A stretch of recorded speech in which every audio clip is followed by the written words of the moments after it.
नाशिकमधील कपालेश्वर हे महादेवाचे एकमेव मंदिर आहे जेथे नंदी नाही।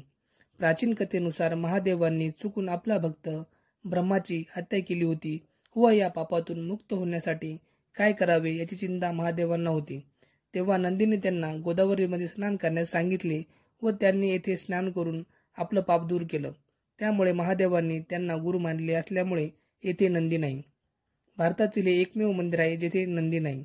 कपालेश्वर महादेवाच्या दर्शनात 12 ज्योतिर्लिंगांचे दर्शनाचे पुण्य असल्याचा पौराणिक संदर्भ सापडतो। मंदिरात श्रावणातल्या सोमवारी तसंच शनिवारी आणि प्रदोषाच्या दिवशी महादेवांची पालखी काढली जाते।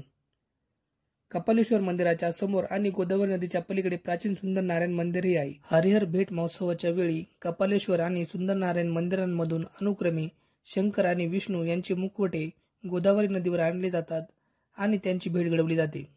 श्रावणी सोमवारी आणि इतर सोमवारीही या कपालेश्वर मंदिरात कायम भाविकांची गर्दी असते।